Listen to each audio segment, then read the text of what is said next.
All right, earlier this season, the NBA unveiled its 75th anniversary team. ESPN's expert panel ranked them, and here's what they got. Elgin Baylor checks in at 20, then the logo Jerry West, and two international guys, Giannis at 18, then Dirk, Steph at 16, KD at 12, Shaq at 11.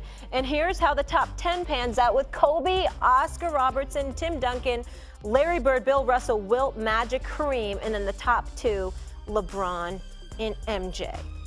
All right. Jay Williams, let's go. All right. Go ahead. Steph Curry a top 10 player? So I evaluate Steph Curry with where he is right now. Okay. Right now, Steph Curry will definitely crack the top 10 when it's all said and done. Okay. The brother is prolific. Can we put up my top 10, please, so everybody can see it? Because I did my own ranking. Now, I factor in personality traits. I factor in people who I think are killers, people who I think are averaging, obviously, all-time NBA.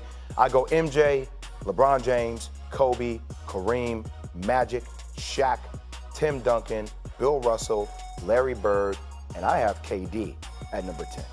So if that's my top 10, I'm very curious because I think Stephen Curry, when you think about it, when it comes down to it, right? Stephen Curry, two-time MVP, six-time All-NBA. Everybody else that's an All-NBA player on this list, they've averaged at least 12 and a half times they've been All-NBA. Now, I know it's over the longevity of your career, but I also measure you against your contemporaries. Now, I think it's harder for Steph, obviously, because he's playing with the likes of KD and LeBron James, who are both in my top 10, who are playing currently, even though I think the trajectory, he's on his way.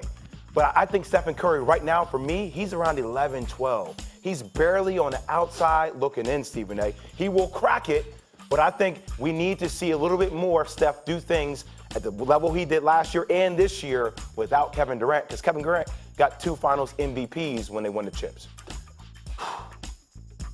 I'm not in a position to disagree. I didn't know you were going to have your top 10 list. Yes. My apologies, because I would have had my own as well. It's okay. No big deal. Well, I like to throw a little wrench at you sometimes. I like it. Yesterday, let me share with you what I really, really struggled with. And I didn't have the list that they put up of the top 10 players. I need to see that again if y'all can help me out here, because my whole point was this. I said, number one, I thought that Shaq deserved to be in there ahead of Tim Duncan. Okay? Yep. It was hard for me because what do you do with Wilt Chamberlain, who they changed the rules for, but he only had 2 chips, and what I held against Wilt Chamberlain is the fact that Russell got 11. So how does Russell got 11, and that was your number, that was your primary nemesis. It was Wilt against Bill Russell, and Wilt averaged 50 points a game one season, 44 another, and his career 22.9 rebounded per game individual, and all had 100 points in the game. But here was the problem.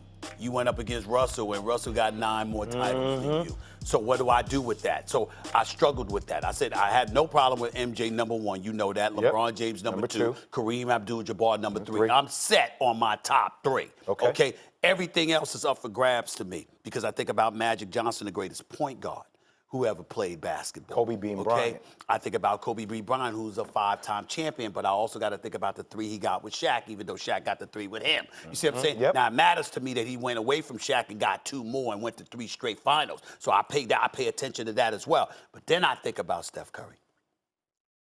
This is the greatest shooter God ever created. Agreed.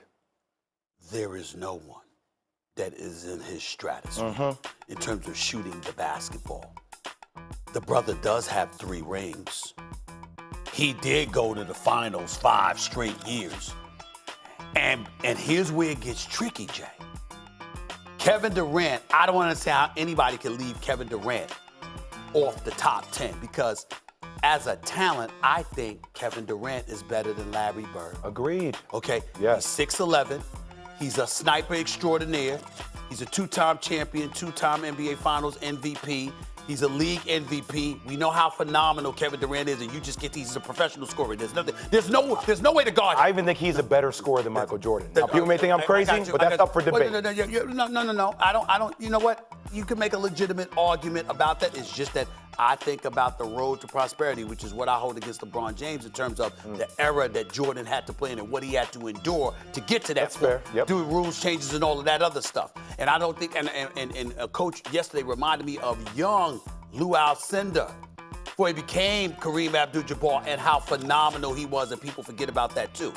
Here's where it gets tricky with KD. KD all-world. All-world. And he was clearly the best player on the Golden State Warriors team. They don't win back-to-back titles without KD. But does he get a title without them? Point number one. Point number two, didn't they win a title before he ever arrived? Yes, they did. So, yeah, Kyrie went down, he got injured, and Kevin Love was out before that. So LeBron was all by his lonesome, that first chip that Golden State beat him at and all of that other stuff. But I'm just saying, these are the kind of questions that everybody throws in there. So I look at the list, and I'm like, it's one of the rare, but I don't have a definitive opinion. I have to sit up here like this, good God, I got to think about this. Thanks for watching ESPN on YouTube. For live streaming, sports, and premium content, subscribe to ESPN+.